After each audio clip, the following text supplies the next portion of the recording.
นี่นะครับตอนนี้เกิดอะไรขึ้นครับ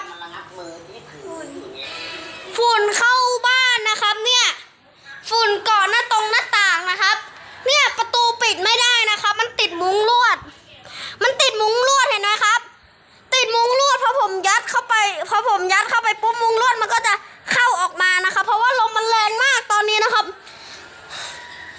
แบบลมแรงมากลมแรงแบบจริงๆครับประตูก็จะเปิดนะครับผมก็เลยเอากล่องเหล็กเนี่ยมาทับไว้